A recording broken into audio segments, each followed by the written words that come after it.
right, welcome to episode 121 of the Canadian Prepper Podcast. We're recording June 27th, 2021. My name is Eric, the host of the show, based in Southern Ontario. I'm a hunter, target shooter, ham radio operator, and as a first responder, witnessed an over-reliance on emergency services during major events. I started a small preparedness company to help people get better prepared for at least 72 hours, if not longer. And you forgot to mention president of the Red Dawn Fan Club. Well, hey, I thought that was you. Oh, okay. Yeah. My name is Ian. I live on Vancouver Island. I'm a student of preparedness, target shooter, and my farm is designated overheated handyman. Are you wearing pants tonight?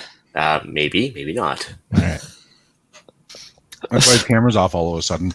That's all right. It's a little concerning.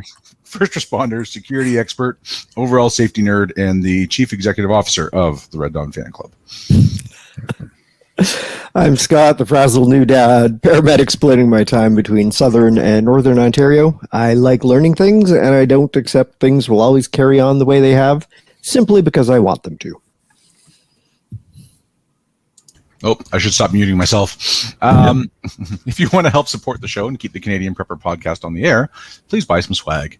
We have both wicked awesome t-shirts that say Canadian Prepper Podcast. They're very cool and very comfortable. And the super cool tactical Velcro patch. You can get those both at www.prepperpodcast.ca. All proceeds help keep the lights on and the backup generator fueled. If you're enjoying the show, please take a few minutes to like us on Facebook and submit a review on iTunes. We also want your feedback, good or bad, or if it's just a topic you'd like us to cover. Please let us know by email at feedback@prepperpodcast.ca. All right, so we've got some silver screen content for you in this episode. First, we're going to start off with some preparedness-related news articles. Next, we'll let you know what we've done for our preparedness since the last episode. Then we're going to get into the main topic, if I could talk, our favorite prepper movies and why. So let's move into the news. I don't have a link for it, but kind of a heads up for everybody. If you don't already know, wildfire season is heating up, no pun intended, but it is it's getting bad, and it looks like it's going to be a pretty bad one this year. Across the entire continent, we're seeing earlier and heavier fire activity than last year, and last year was the worst on record. So prepare yourselves accordingly. Have fire breaks, all that good stuff. Check your CO detectors. All the things that we need to have. 2 minutes, 45 seconds. I'm pretty sure this is 37 episodes consecutively. But in all seriousness, these fires do spread quickly. They can spread in different directions without much warning. Anybody in Alberta remembers, firsthand the Fort McMurray challenges where we thought we had, hours to get out, and it turned out to be minutes, or days turned into hours. Last year we talked with Hughes out in the East Coast, where he was, he had a 2-hour bug out plan, and he all of a sudden had 10 minutes to get out of the house. So if your area is threatened by wildfires, back your vehicles in, keep your tanks full, and keep whatever you need in your vehicles. Also, know how to drive every vehicle in your fleet. Fair enough. And the gas tank's above half, of course. Yep. Okay. Well, actually, I can attest to that too, because we're going through a heat wave out here too, which is about 9 or 10 degrees warmer than it normally would be at this time of year, which is pretty crazy. So, is it 24 now? No, believe it or not, it's 37 right now. It's gonna be 38 tomorrow. It's crazy. Yikes! It's a little warm. Yeah, a little warmer than we are here, but yeah. Yeah, right next to the ocean especially. So anyway, so just to prove that we are indeed the proper news source, because I think we beat the Wall Street Journal by about 2 weeks, they put out an article that said the world relies on one chip maker now. So they mentioned in this article a few other chip makers have had some mysterious fires and production problems and everything else. And so now basically the entire world is relying on one chip maker out of Taiwan that basically if it goes up, pretty much everything stops. Cars, small gadgets, everything. Apple iPhones. Every Apple iPhone chip is made in this one factory, and so on and so on. So it's a very interesting article, and the fact that I think even the mainstream media that isn't the Prepper Podcast recognizes this as being a problem as well to keep an eye on. So does this mean we might have to go back to talking face to face? Or landlines. Haven't forbid Stop the world, I landlines. want to get off. Maybe Yeah, we that could go would back to kill. like payphones on the street corner that actually are everywhere. Yeah, it's Hey, like what? $1 a call now. I'm not doing that. Yeah, no. But in all reality, though, like production is being shut down and across just about every industry that relies on chips because of this problem. Like there are huge material shortages for this right now. Yeah, this is actually kind of amazing when you see, I guess, a bunch of cars are coming off the lots right now, and they're all missing like one or two chips, so they can't be sold, but they're 99% complete. Yeah, or some of them are just being sold without features that they would normally come with, and just being told, "Well, sorry, sucks to be you. We can't put it in later, but here's your vehicle." Yeah, it's amazing. They're definitely a tenuous supply chain at best. So Don't worry, they take $50 off, so it's fine. and the chip probably costs $2, but that's fine. So yeah, other than that, let's see here. The second article I had was from lesser, I guess, reliable source, but summit.news anyway. And it basically was an article quoting one from, I think, The Guardian or somebody other in the UK anyways, about how England has finally come to the realization that having mask mandates and lockdowns has caused a huge economic impact in their country. Come on. What? So they're just like, hey, we didn't actually see this coming, but over the last year, we've really devastated our economy. So we're going to drop the mask mandate come July 19th or something like that. I was like, wow, that's amazing. Well done. So I guess government's on top of these things, Sure. Anyway, that's all I had. All right. So I've got one here from CBC. Yes, CBC, but it's in regards to the condo tower collapse in Florida. So unfortunately, 9 confirmed deceased, 4 Canadians among dozens still missing. So just want to include this in the news section as a bit of a reminder that you never really know what's going to happen.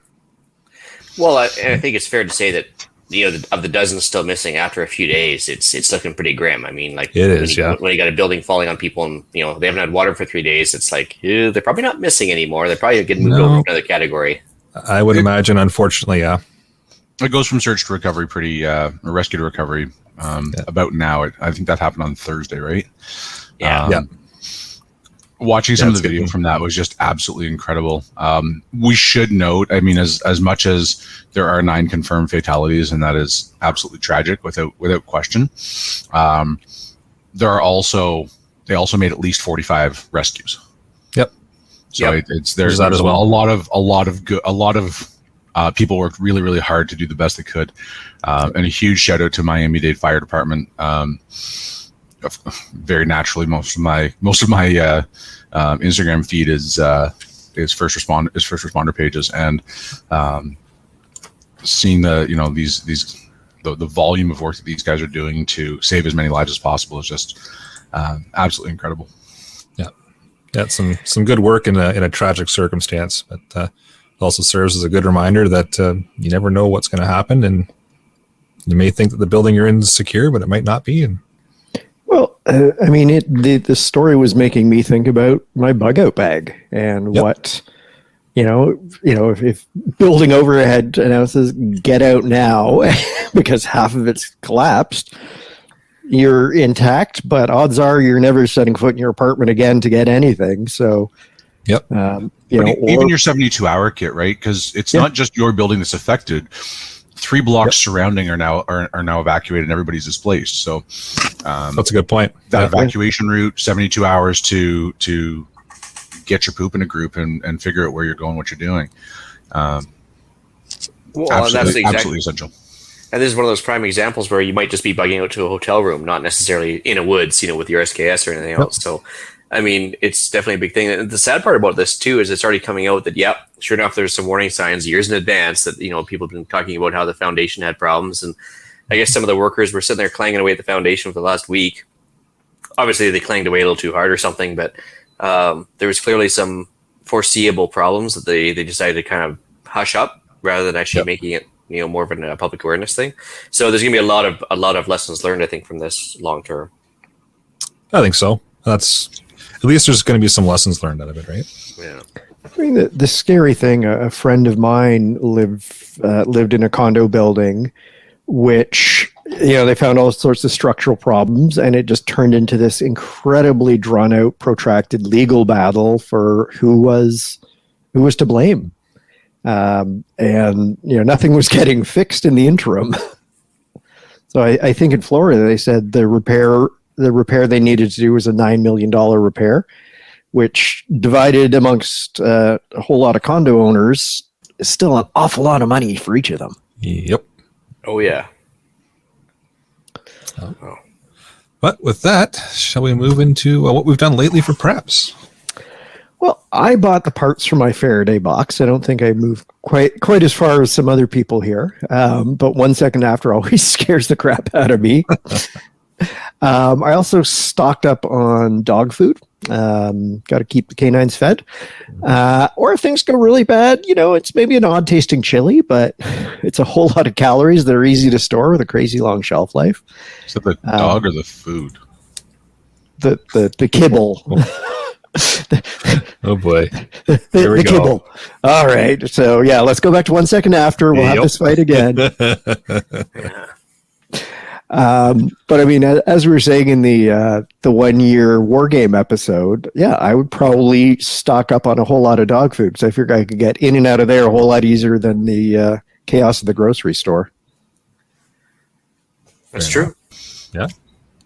So part of my pantry is like 400 bottles of the tahini spice, like the chili lime. Makes anything taste good. Well, I'm 90% sure that the stag chili and the dog beef stew or whatever is probably the same stuff. It just gets split into two pipes, and one goes on the dog food side, one goes on the human food side.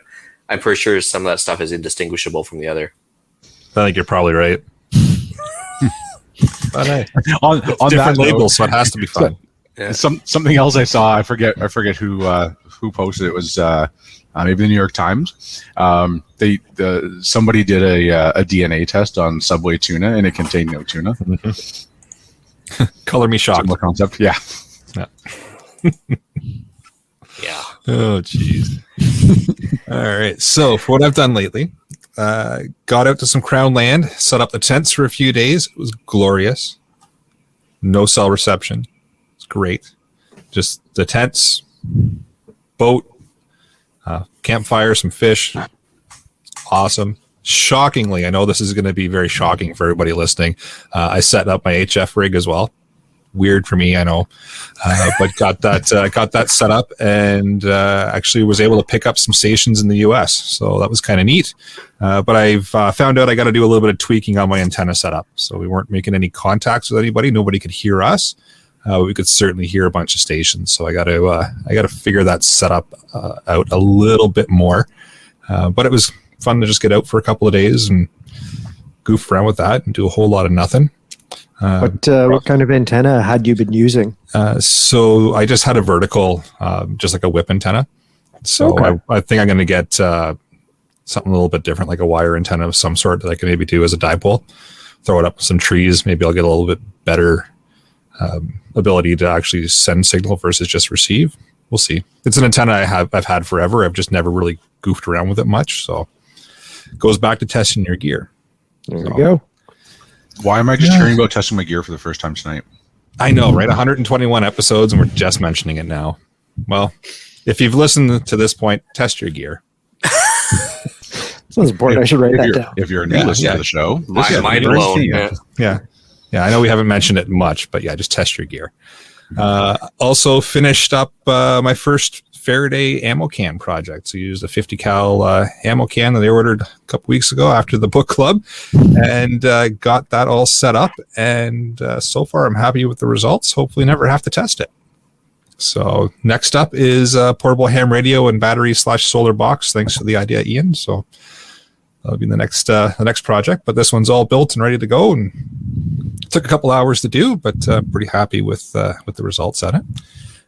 And then just put a couple of things in place last night. We had a bunch of storms rolling through with some tornado watches and some freaky looking skies at times. So just put all my little checklists in place for things that were going on, got the radio up and going, and got a couple of streams going to listen to what was going on. And thankfully nothing crazy here.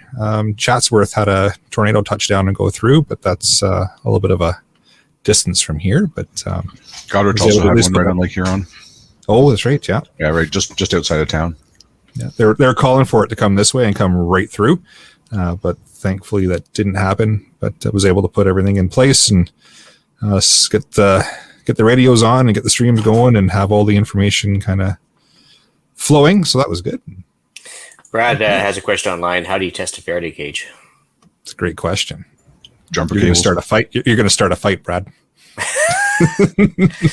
Everybody's got their own kind of ways of doing it. You need a flux capacitor to generate 1.21 gigawatts to be able to over simulate a bolt of lightning. Otherwise, you're not actually testing it properly. Or a phone I ran, get them to detonate one overhead your house from maybe 30 miles up, and just ask them to do you a solid. So these are the answers that you typically get on the internet, Brad. Yeah. So you're going to get all kinds of answers. There's I can't remember the name of the YouTube.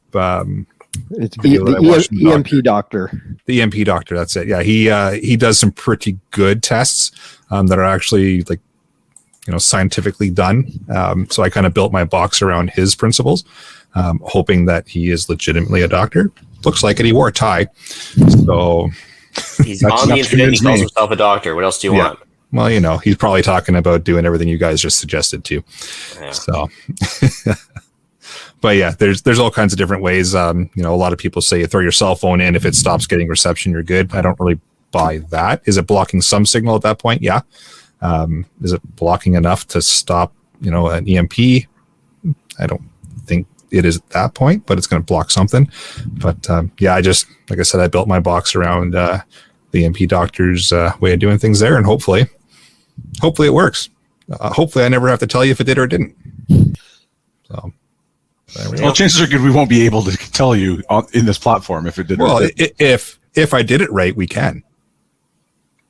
If I didn't do it right, if you put your laptop in an ammo can, I suppose. Yeah, that's the plan. And the interweb stays intact, and well, I would just do a straight through cable connection to another laptop. I'd stream to myself, and well, hey, if you want to sit around the other laptop and watch, well, great. Cool. We know Jeff's not coming here for that though, based on the last episode. Yeah, just didn't want to hang out tonight.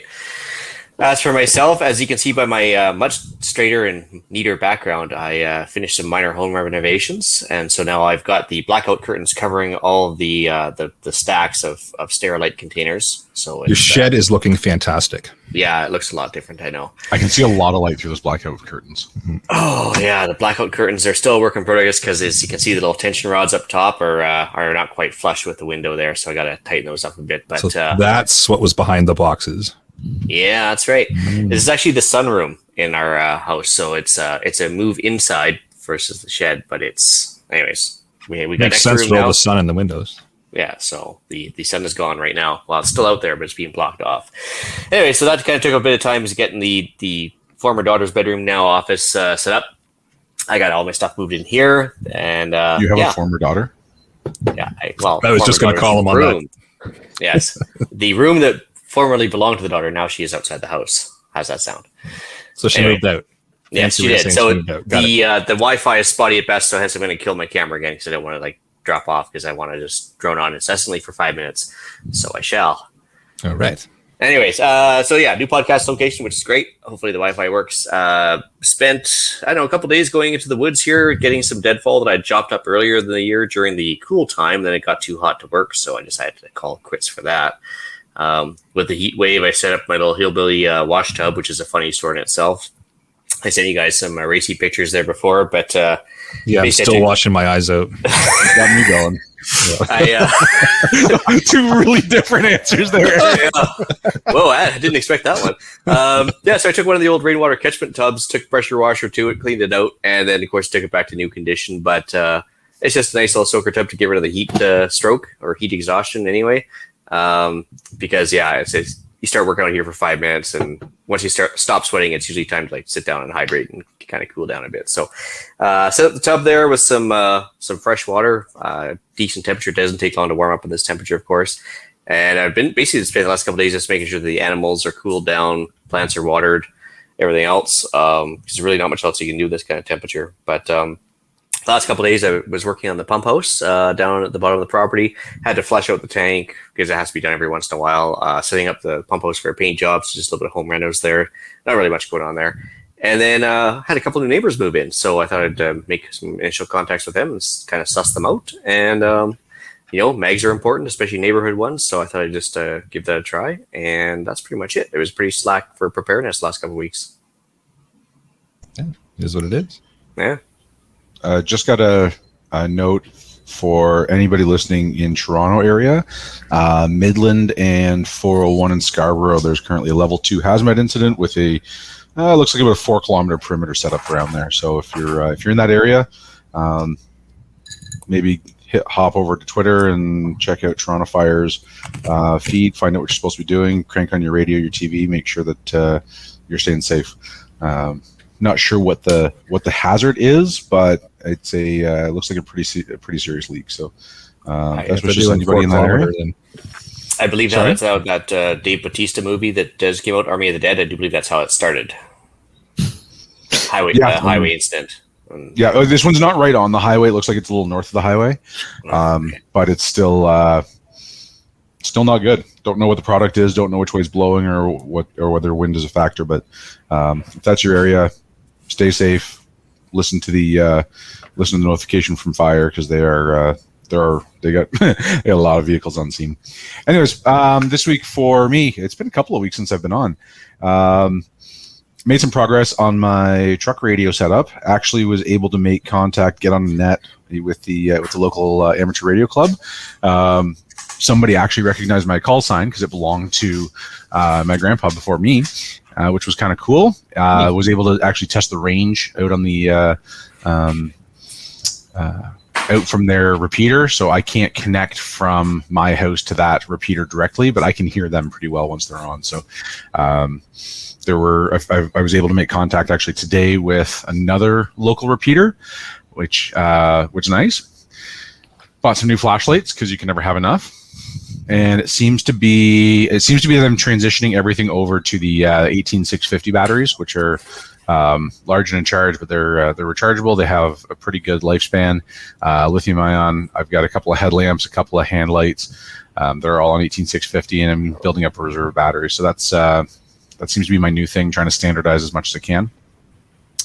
The garden is looking good. I've got about 4,000 tomatoes that are about to that are going to be sprouting in the next little bit, and my first batch of potatoes is just about ready for harvest. They sprouted their flowers about 3 weeks ago, so we'll be up 1 or 2 more weeks. We'll start digging, see how much we can get, and then because it's still so early in the season, it looks like we might even be able to plant them again and get a second batch, depending on how quickly it turns cold this year. So that could be fun. It looks like we'll get about 50 pounds now, and if we can do it again, then we'll have enough potatoes to feed my teenage children for the next cup for the rest of the winter. Unfortunately, the rain has delayed my garage project a little bit, but I got all the conduit run in for electrical communications gas line, and ready to go as soon as I've got an excavator available to come and do my backfill. We're ready to move on. Fingers crossed, we'll be framing second week of July. That's that's about all I got for now. Excellent. Met up with Gavin when I was in the GTA. Gavin from the other CPP. He's been on our show a couple of times, and met up with him and his special lady friend, and it was a great little chat. Had a great afternoon visit. Very That's cool. what I got. I think that's it for me for now. How many potato plants did you have in the garden to give you 50 pounds of potatoes? I honestly don't know. I didn't plant them. My better half and her father did. Unfortunately, it's a little too dark for me to see them right now from where I'm sitting, but in the neighborhood of 30. Okay. And so each potato that we planted all the seed potatoes. They all popped up really, really quickly, and each one of those sprouts off a few potatoes. So that's what I'm hearing is that this I would say about 30 plants will give us approximately 50 pounds of potatoes if everything goes well. Won't know until we actually dig them up and find out, but it's gonna be fun when we do. Well, very cool. I might come back to this when I get to my movie. All right. Except for hopefully your growing medium is a little better. But anyway. Ideally. Oh, that was a good transition. Let's move into the main topic, shall we? So one of the things that we've talked about on the podcast is how looking at books, video games, movies, TV, whatever, just give you some different thoughts, ideas. I mean, some of them are a little ridiculous and they're sort of made to come to a climactic ending. But if some of the media makes you think about your preps, these are useful things. I mean, some of the books we've covered have made me just tweak one or two little things that would be a big problem if I hadn't thought of them ahead of time. So I enjoy these activities. So we said, hey, let's look at some movies. Who doesn't enjoy movies? And see what we got out of them. And apparently Jeff. Yeah. It's because he didn't show up today. Yeah. Although he's in the comments, or he's watching. He didn't want to come and chat today, whatever. Well, he can come join us another time, I guess. Well, maybe not. Maybe we don't let him come back. All right. Yeah, actually, Scott, yeah, you hit the nail on the head. Like, I mean, there's a bunch of movies out there that are like sometimes just fun to watch stuff blow up. Sometimes it's a good happy ending movie, but some movies just make you think, right? And I picked one that because I heard Red Dawn mentioned about 4 times during the post episode chat last week. I thought I should probably pick something different. So I picked something from even before my generation, because even though I'm as old as fuck, but anyway, I'm still not that old. Oldest time itself. Yes, I'm not as old as when this movie first came out in theaters, which was 1970. My movie is called No Blade of Grass. And I put a little Wikipedia link into it regarding the movie history and everything else. However, it is one of the many books put out by the author called John Christopher as a movie adaptation of the book. And John Christopher is like, your top level doom porn author and one of the OG gangsters of post-apocalyptic stuff, because he must have put out at least 30 or 40 books that dealt with post-normal civilization. Ex-World War II fighter pilot, just like Roald Dahl, Charlie and the Chocolate Factory, George Orwell, all these other guys are kind of affected by wartime stuff. So I think John Christopher probably dealt a lot with the what if, especially during the course of his military career. And so he put out this book, and it was immensely successful, actually. And the book, of course, is much better than the movie. But this book basically deals with the concept of what happens if all grass-based food has some sort of a disease, like a blight, that won't allow it to grow. So worldwide, imagine if all wheat, barley, rice, or corn was not able to grow, and the world had to adjust. It's not exactly out of the realm of possibility with monocropping going on right now, right? So anyway, I picked this book because basically it had a bunch of ideas that fit into the preparedness mindset. And I think he basically intentionally did it that way because he was kind of worried about what was going to happen with the Soviets and everything else at the time, post-war. And but it's actually pretty awesome, because if you look back at this movie, it hasn't aged well because the special effects are horrible and the cast looks like a bunch of Austin Powers rejects characters, but with the accent to boot. But it's pretty awesome. When you actually look at it as the ultimate bug out movie, it really is actually really well done. So it starts off with these guys very rationally kind of trying to form a mag during a dinner party. And so they're sitting there talking back and forth. One guy's like, well, I've got contacts in the government that can warn me if something's going to go down soon, so we'll have time to leave town. And the guy's like, oh, yeah, did you hear that about China? They just have to nerve gas 300 billion of their own people because they're all starved to death. And they're like, oh, pity. That's pretty much it. It's just so typical of the generation, right? They're just like, oh, that sounds horrible. Oh, well, moving along. And of course, in typical fashion, they make a really bad plan to evacuate the city because they're not exactly professional preppers. And of course, they leave it to the very last minute. And, I think we can relate to lockdowns. And of course, the lockdown happens and they have 5 minutes to pack. And then they pick the world's worst possible vehicle to bug out with. And of course, was it a Prius? No, it was like some god awful Vauxhall or something like that from the UK. 1970 was probably a Gremlin. It's probably like a 60s vehicle anyways, like a horrible station wagon anyway. And then, so of course, typical continuation bias they suffer from, they don't want to tell the daughter what's going on because they don't want to upset her. And they don't want to like pack anything, they want to make sure they take their favorite pictures with them versus like, knives, matches, or it might actually work. And the mag kind of falls apart right off the bat. Now, the nice thing is because in the book that goes into more detail, but basically they do talk about the fact that it's a family farm. They have it's a bug out location that's nicely, isolated in this private little valley with this private little water source and everything else. And the original Meg idea was to bug out together to this location. But of course, the bug out gets messed up because they don't plan it very well. And then they run into all sorts of moral dilemmas with, they knock on a gun shop door at like 6 a.m. And of course, back in the 60s, you would answer the door if you're the gun shop owner, of course. Well, yeah, that's how that works, right? Yeah, and so of course, even back then, the UK required licensing and everything else. These guys decided they're going to try and take some guns and ammo without a license, which leads to, of course, that moral dilemma. You need it to survive, but you don't have a license. So, geez, what are we going to do? And so, of course, then it turns into, well, I don't want to give away too much of the movie, but it turns into a bad scene, and the weirdness starts coming out in people, which during emergency, stressful times, weirdness comes out in people, right? So it actually does touch on that quite well. To the point where you're looking at this one guy, like, what's his malfunction? And yeah, that's just a normal thing under stress, right? And under normalcy bias, again, they run into a military checkpoint. They make a point of shooting the troops to get through, and then they don't want to keep the military weapons afterwards because they're worried about being caught with them. I'm like, well, you just committed murder. I don't think you need to worry about being caught with a machine gun at this point. So, it was a really, really strange outlook on this movie. It was like one of those things where you're like, I think they just don't get it.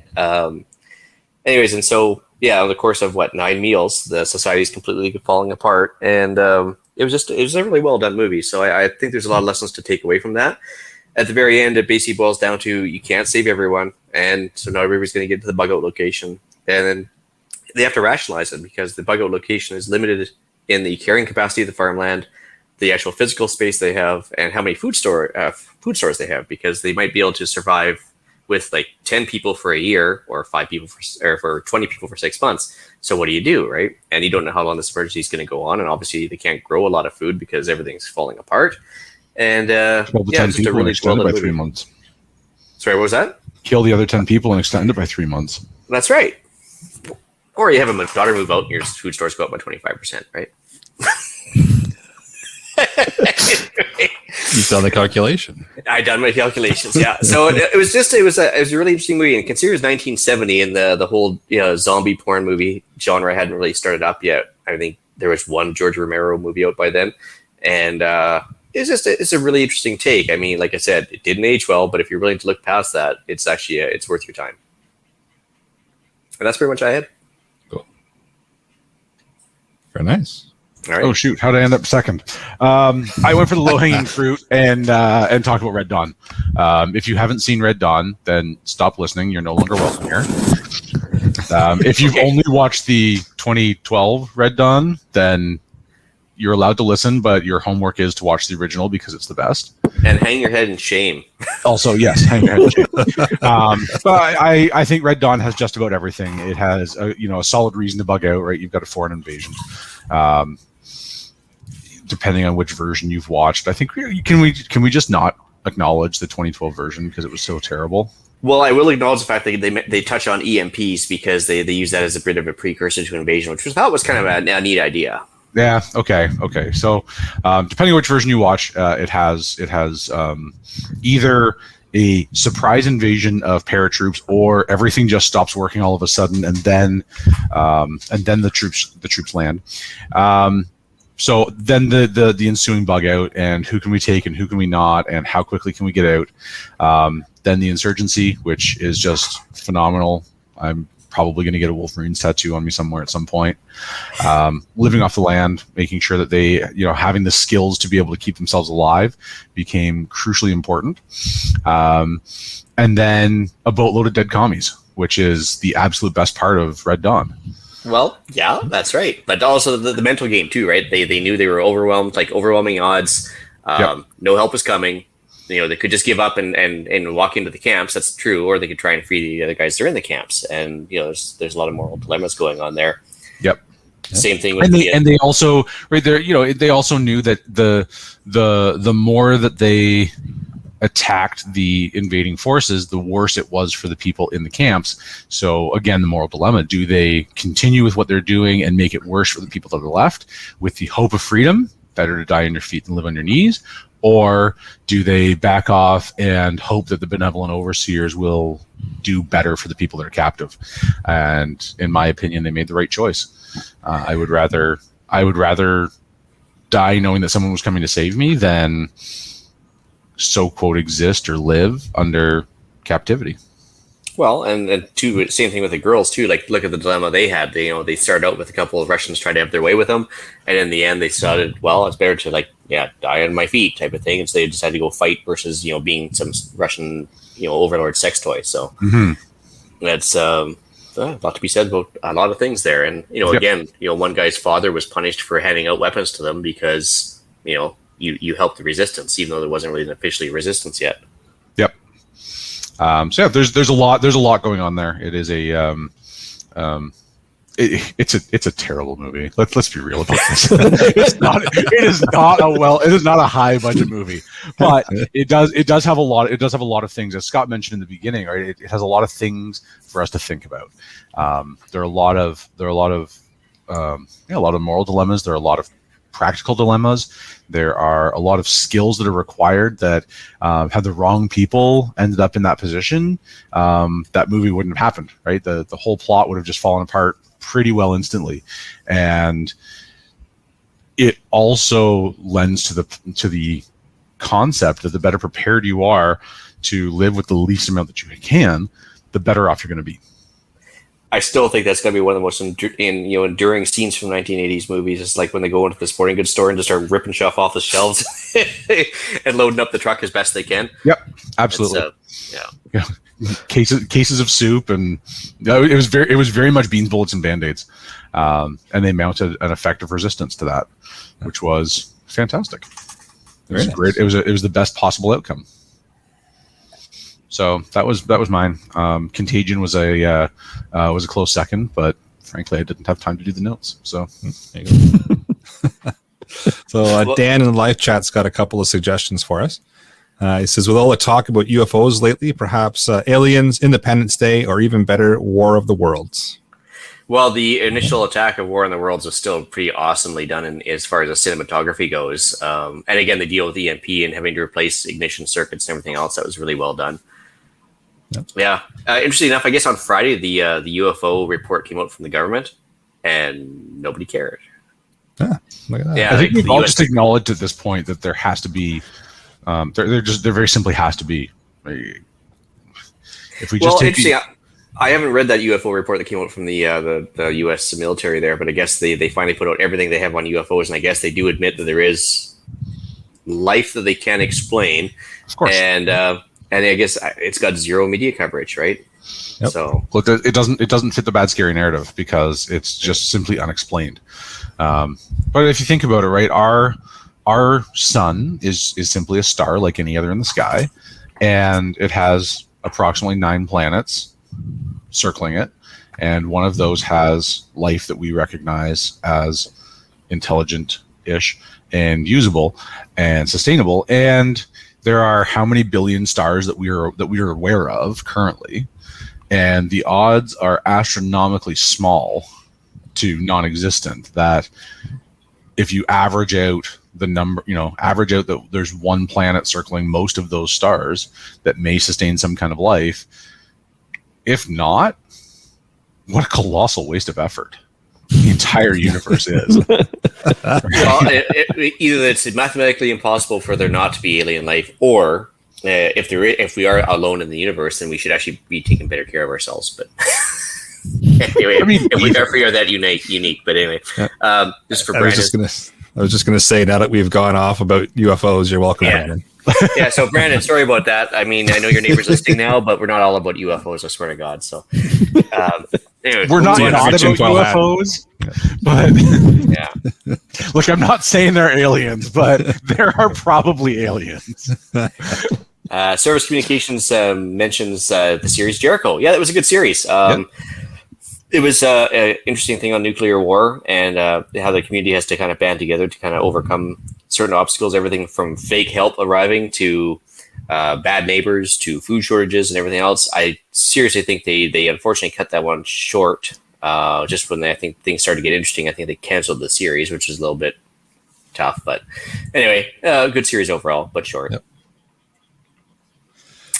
So for me, I've just got a couple listed here.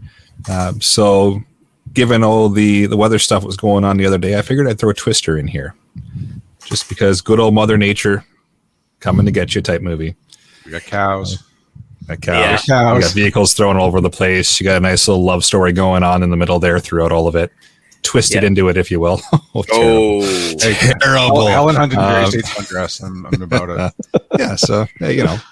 But it was actually, it's pretty good. I mean, they had a good plot to it, and as well, like we laughed about the cows flying through the air, but what did we see in Manitoba there at Eli when that one hit? Sure enough, that was like the same thing, and they had like trucks flying through the air and everything else. It's like, it's not like we can't get them here in Canada. So nope. Oh, it happens. So think about yesterday. Think about that, right? So we got cows flying through the air. This is something that we know happens. Now let's go back like 35 million some odd years. You picture a T-Rex flying through the air, with his little arms flailing, and he's like trying to put his feet under him, and he's like up in the air, and you get the whole Wizard of Oz theme going on in the background. And he was already angry to begin with. He was already pissed off to begin with. You tell him to brace for impact, and he says he can't because his arms are too short. cover the back of your neck with your arms. I can't. Oh, I love how this went to dinosaurs. Yeah, aliens to dinosaurs, just like that. That's amazing. Brandon, if you haven't turned your Bluetooth speaker off yet, I suggest you do. Brandon's neighbor. This is not a typical episode, and I really encourage you to go back to like episode 7 or 8, where we were just kind of getting our feet under us, and it was really, really informative. We tried to be professional back then. And serious nature. Yeah. But getting back into the list here, of course, it's a prepper podcast, so World War Z. Had to, just because zombies. Okay, right? Sure, yeah. So let's take zombies. No other reason but zombies. Let's take zombies as an analogy for the general masses of people that are not prepared for life. Right? Yep. They're chasing you down. They want what you have, and you have to deal with these hordes of undead. I think it was Mark Twain said that it's the downfall of society will not be external, but will be when technology surpasses independent thought or something like that. And if you watch people walking down the street with their face buried in their phone, we're most of the way there, right? The zombies already exist. We just call them smartphone addicts. Yeah, they're just not in the form that we see in the movies. Fair enough. Yeah, no, and actually the book World War Z was, of course, much better. It had nothing to do with the movie whatsoever. But in the book, they do mention the fact that when Buddy goes off searching for a cure, they basically hold his family hostage, for lack of a better term, meaning like if he doesn't go out and find a cure, they don't get a space on the boat that provides them with, safety and food. And as soon as he dies in the course of his duty, they're going to drop them off on the nearest island and let them fend for themselves. So again, human interaction, what they can get out of somebody, how much your life is worth at a certain point. And it was a really interesting take on that too. Yeah. That and they built a wall. I mean, big wall around Israel. I guess that was pretty cool. That didn't work, but yeah. It's amazing how every disaster movie starts with someone not listening to the scientists. That's right.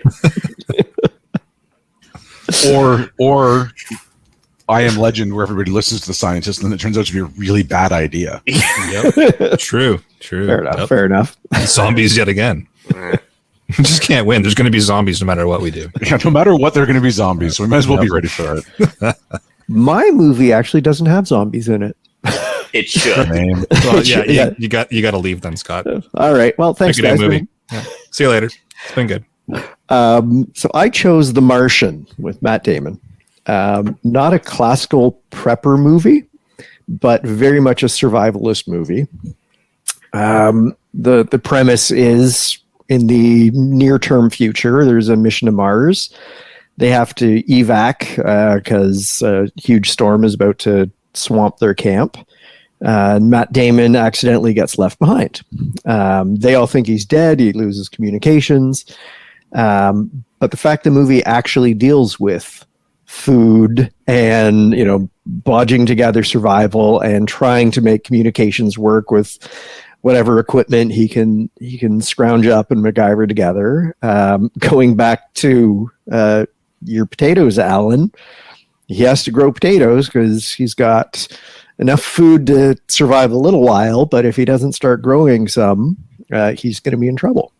So the fact that the movie actually deals with food issues, the mundane day-to-day stuff, none of the, we talked about it in our year-long War Games episode, firewood's going to be a huge issue, but it doesn't make very good cinematography to just have a guy splitting firewood for a week. So I really like how it dealt with a lot of the other sort of issues. It is a hostile environment. Maybe there were no zombies, but anyway, it just makes me think, and I quite enjoyed it for those reasons. So. Well, I mean, the whole movie was about improvise, adapt, overcome, right? And so everything that came his way that was a problem, he had to figure out a workaround, or else he was going to die, basically. And it boils down to the mental game, too, because, I mean, he could have given up at any point and just laid down and died, but he didn't, and there's a lot of, physics. I had a huge issue with a lot of the physics involved, but okay, sure, it made for a good movie. But, growing potatoes in your own poop, or having to, I guess, cobble together some fixes, whether it be the escape pod he ends up driving to, or making, the damaged space station work to his advantage, trying to establish communications to make everybody know he was there. Then on the other side of that movie, too, is Mission Control had the choice. Do they want to tell the crew that they left the guy behind and let them just come back to Earth and then mount a rescue mission, or do they want to give them the choice of turning around and going and getting them? And then all this other stuff. There's a lot of choices involved with people's personality and I guess how they would react to it. Yeah, and I mean, not a classic movie. I mean, it's no Red Dawn, but I think it makes me think, which is what I like in these, in this discussion. Absolutely. I mean, you could class, movies like Castaway in with that too, right? Mm-hmm. Where it's more, where it's a overcoming an emergency and help is coming. Theoretically, this is not the end of the world. This is a short-term emergency, which frankly is probably a whole lot more reasonable to prepare for, right? In terms of what could happen, probably a whole lot more reasonable, but nowhere near as fun to think about. Service Communications had another question. What would you consider to be the first prepper-oriented movie? Swiss Family Robinson, Robinson Crusoe. I'll take it one step further. Of course, I Am Legend is based on the Omega Man with Charlton Heston. The Omega Man is actually based on The Last Man on Earth with Vincent Price back from the 1950s, I think, which actually predates Swiss Family Robinson. Yeah, but Swiss Family Robinson was a book from the mid 1800s before that. So yeah, but Robinson Crusoe was based on, I think, late 1700s, was it not? I believe so. Yep. But that was a book. But first movie, I would say probably Last Man on Earth, or I can't think of anything else that predate that one. But it was pretty good. I mean, The Day the Earth Stood Still was back there. I think that was pre World War II. Yeah, that was still black and white as well. I mean, Yep. But there's that's more of an apocalyptic movie or something like that, or pseudo-apocalyptic. But yeah, no, I'd say a survival movie, Last Man on Earth, probably. That's definitely going back. And as a throwback to that comment, I can credit Swiss Family Robinson as being the trigger to my desire to be prepared for anything. My grandpa used to read that to me when I was homesick. I actually still have the book on my shelf, the same copy that he used to read to me, and it was I just absolutely loved that book. It's a phenomenal story. I did grow up watching the TV series as well, which was pretty good. Ooh, Lost in Space would be right back there too. Yeah, that's true. Yeah. Brandon also asks, how about 28 Days Later? What do you do to prepare for complete destruction of society in just a few weeks? Well, especially if you're in a hospital in a coma and you wake up, what are you going to do?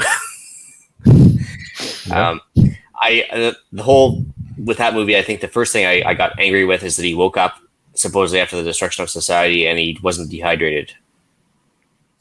Isn't that also the opening, like the pilot episode of Walking Dead? Exactly the same, ripped off to the T.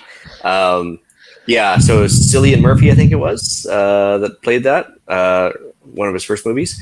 Anyway, it was pretty good, except for he was completely clueless and he was really slow on the uptake, and I'm surprised he didn't get offed in the first 5 minutes of the movie. But it's like, you know, if you wake up and the entire society's gone crazy, there's some random frothing at the mouth kind of people running towards it, and he's just like, oh, that's peculiar. Doesn't really react beyond that. I was like, and then the girl that plays Moneypenny, I can't remember her first name, but she was in that movie. I think it was her first movie as well. So it's kind of neat, but running fast zombies, not nearly as fun as slow shambling zombies. But The fast running zombies are the scary ones, right? Like, yeah, the rest of them, you can see them coming. You've got some time to react to it. It's the fast running ones, they sneak up on you. But the tail end of that movie was actually really good in the fact that basically they had military trying to maintain military bearing, but making some really horrible choices in life, like keeping women and shooting men. And I can't imagine the military making bad choices in general. Yeah, and then they had food shortages to deal with. They had they're basically taking what's theirs because they're the ones with the guns. And then there was some real moral right turns, I guess, taken in that movie. But again, the sequel was kind of interesting in what they'd done afterwards as well, trying to recover, because it was just the one island that had the problem, right? And it was an interesting movie. I think the end was actually better than the beginning. Yeah.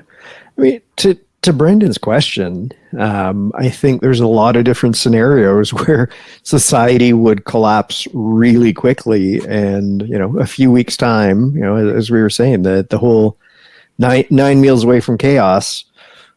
It probably, certain things could happen without a zombie virus that would ruin our day really quickly. Yeah, I mean, it just takes power grid, really. It's true. But how do you prepare for that? I guess just be as less reliant as you can. You'll never be self-reliant, but I guess the less you're tied to, externally supplied sources, the better. And redundancy and flexibility and adapt and overcome. Yeah. Yep. Not much you can really do. Let's see here. What else we got here? Do you guys hear about this one? Dan's asking about a book called Mountain Men, which I guess they have podcasts as well called We're Alive. Excellent zombie and survival audio story. Never heard of it, unfortunately. No. I saw that come up in the chat there, and I Googled it, and Brokeback Mountain came up, so I stopped. That's good. Mailman, New Brunswick, I can give you a mic drop on this one. Gilligan's Island, well, if they would have shot Gilligan on episode 1, they would have been rescued at episode 2. I mean, if they had just gone with the Harlem Globetrotters when they showed up to the island and then magically disappeared. No, seriously, Gilligan had a 6-shooter with like 2 bullets left in it on episode 1, and he wasted them both. But again, if Skipper just strangled out Gilligan, every other opportunity they had would have been worked out fine. So anyway, sounds right. Skipper just didn't take any command authority there at all. Well, that's likely how they got in the problem in the first place. Yeah. Philip mentions Zombieland. You got to have your rules. Well, unfortunately, Zombieland didn't pay attention to the rule where gasoline goes bad after a while and power does not stay on. But hey, Emma Stone is a brunette. Woo, woo. I was shocked and disappointed to learn that Emma Stone is not, in fact, a natural redhead. She's actually a blonde. Yeah. Yeah. I was deeply upset when I learned that, which was also rather recently for some reason. Right about probably now, one of the best extended cameos in history, though. Yes. With Bill Murray. But Zombieland was an awesome, entertaining movie, but not a whole lot of lessons to be learned there. Let's see here. Brandon mentions 28 Days Later again as the evolution of a character going from clueless to killing another human with his bare hands in just a few days. That is true. He did actually come around eventually, but he needed basically some hard lessons learned, I guess, along the way. So, yep. Yeah. That's pretty much all I had. Well, shall we move into the podcast challenge with that then? So think of some of your favorite prepper movies, survivalist movies, or some of the ones we've discussed here this evening, and apply some of the key things in that to your own preps. Are there gaps in your preps that would be highlighted if you were in their situation? Let us know. Nice. Upcoming events. All right. Still for now, I don't know what you guys are doing in Ontario. It seems to change it on the daily, but for now, you can still, know either. Yeah, you can still attend some Mapleseed. I think for now, I think listener Eric tried to get on with one of the Mapleseed, but they're actually sold out or booked up. So I guess if you still have one open in your area, take advantage of it. That's about all we have. That's at mapleseedrifleman.com/events. And we've got a deal of the week. Cobra FRS radios, $28 a pair. I'm actually rather upset by this because I've owned Cobra FRS radios for a number of years, and they're always like $60 or $70 a pair. I've lost them and had them damaged and had to go buy more. And I currently don't have a need for any of these, but I think I'm probably going to buy a couple of sets anyways. So the link to those at visions.ca is in the show notes, and that is no license required. FRS frequency, short range-ish radios that are absolutely phenomenal and really handy to have. Well, yeah, and if you don't have the ability to go out and get your ham license, it's certainly a good field expedient fix for that. That's something to have in your EMP box, that's for sure. It'll fit in your 50 cal can. Sure will. There are got to fill it up, and they also have they fill a need outside of ham. If you're doing a back and forth communication with somebody, you're not tying up a channel for no damn reason if you're close. You don't necessarily need to be on ham if you're doing something close in. If you can use them for I know a lot of trades use them for communicating back and forth between floors and what have you, and they're a cheap alternative to a company owning a set of Motorola radios and paying for a commercial license. Okay, and DM Davey, you're just making fun of my age now when you say Breakfast Club. And we all know high school is something to be survived or endured, not enjoyed. But is it a survival movie? I don't know. Don't You Forget About Me is actually a song warning about dementia. Oh boy, let's go to shoutouts. So I've got a shout out to Adam, a new $7 Patreon for us. So appreciate the support. Helps keep the show going. So thanks to Adam. Appreciate that, Adam. Awesome. I got one for Henry and Janine at Budget Shooter Supply. Once again, when nobody else has anything, they have almost everything. So thanks again, guys, for the fast shipping and for maintaining good stock despite the ammo insanity going on right now. I'm going to shout out a couple of my mag friends around here who have a kick-ass library and all sorts of just wonderful reading in there that I'm going to be partaking in for many years, I suspect. I wish I had friends. Nice. Oh boy. All right. Email and iTunes reviews. All right, I got one from Evil Von Scary, which has got to be the best username ever. And so he just mentions regarding our EMP, or I guess 1 second after book review. So regarding the transformers that we talked about, he says there's over 40 manufacturers of various sizes of transformers in Ontario alone. One in Kitchener-Waterloo area makes them for the Bruce power plant. Granted, those things have to ship by rail and wide load trucks, but they are made domestically as well. Okay, he's absolutely right. Small transformers are definitely made domestically. There's no doubt about that. And now I did source a lot of this stuff from the Congressional EMP report, but I kind of backed it up again by doing some little interwebs research myself. So just to make sure that he was on the same page as us, we were specifically talking about the large transformers, like at the substations and up, basically where all the large power lines meet and everything else. Household transformers are generally 10 to 25,000 watts of output type of thing, like on the power pole just outside of your house. When we say large transformers, we're talking about 300 million watts. So these are the super duper large ones that can't be moved, generally are half buried usually, and are definitely unique and specific to the substation involved. Now, theoretically, there are 6 manufacturers in the U.S. that could make these 300 million watt transformers, but don't. They literally said, well, we have the capability of doing so, but we just don't feel that that's a moneymaker for us, so we're not going to. And due to a series of mergers, acquisitions, and shenanigans, if you ask me, there are now 2 manufacturers of large transformers in the world, ABB and Siemens. Now, ABB is based in Asia. You can guess where. Siemens is made in Germany. Oh, so it's Germans. Now, if you want to go down the rabbit hole, ABB is owned by majority shareholders BlackRock, which pretty much owns everything with Vanguard around the world. Siemens is owned by Fisher Asset Management and BlackRock. So in reality, you have all the large manufacturing of mega transformers made by one company now. So that's around the world. So that's a thing. That's a rabbit hole. Yeah, lead time is still 18 months out for an order, and that's assuming that you're only ordering 1 or 2 at a time. Now, if you had thousands go out at once with an EMP, you can imagine the backlog would be longer than 18 months, and hence, 1 second after.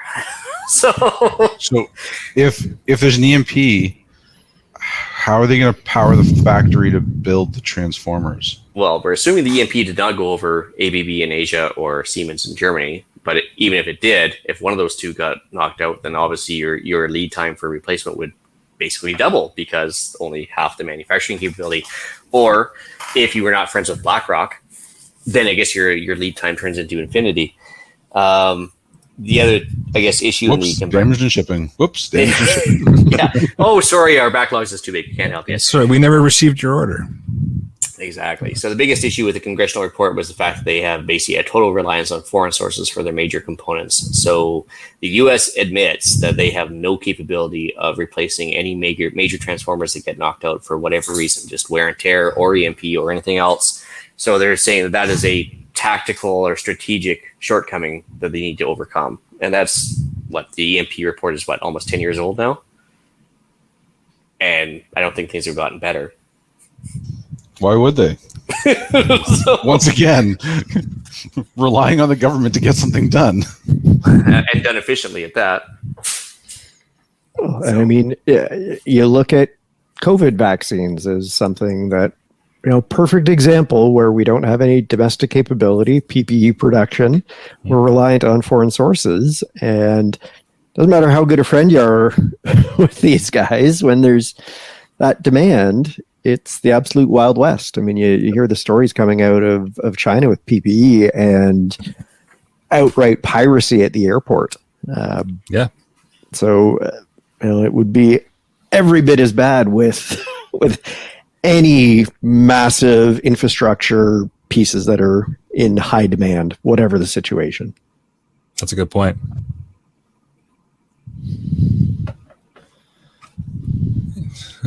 Alan, you're muted, Alan. Damn it. Email from Kevin Kalinchuk. I apologize if I mispronounced that, Kevin. Punch a hole in the gas tank to get the gas out. Then you don't need to worry about the anti-siphon devices. Or ever using that vehicle again if you wanted to come back and rely on it. Anti-siphon devices are a great idea. They're a theoretical problem. You could also just drop the gas tank and drag it away if you really wanted to. They're only held on by a couple of brackets. Lots of options. The level of desperation within which you exist will dictate how it is that you acquire the fuel that you need. We would caution everyone that while under the rule of law, this is a really bad idea. Yep. Like a really bad idea. Well, it turns one problem, being low on gas, into 2 problems if you ever plan on using that vehicle again. Well, and, ground contamination, unless you're draining the entire tank, and, somebody and gas is flammable. Well, there's that, but that's. I mean, we saw that when the pipeline shut down on the East Coast, right? And people were like putting gasoline into plastic bags and trying to transport. Oh yeah, yeah. Let's never underestimate how, what's the rule? You never underestimate the stupidity of people in large groups. Yeah. Well, I tried to get you to go down the carbon monoxide line there, but it didn't work. I've already made my comment about carbon monoxide this episode.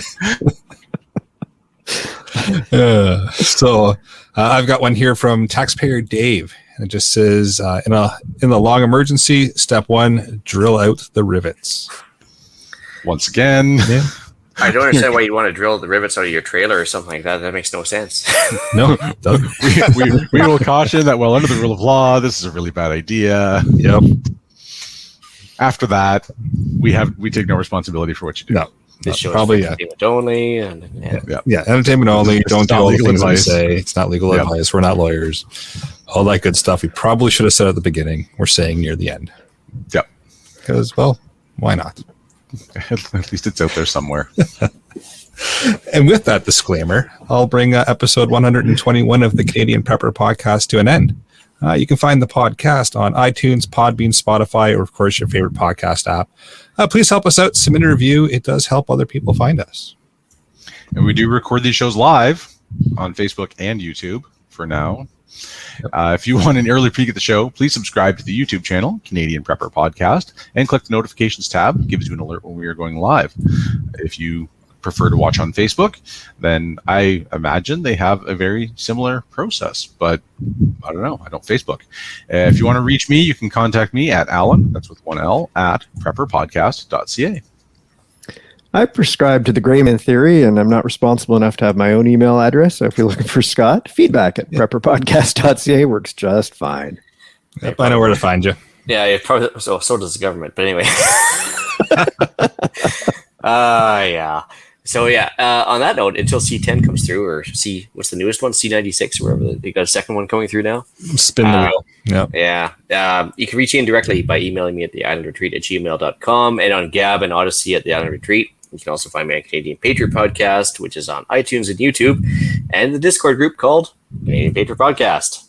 Email if you want an invite to the Discord group. It's actually kind of fun. Lots of memes floating around there, and a lot of gear talk and everything else going on. Yep. They can find us discussing why government waste in society has me taking notes during movies.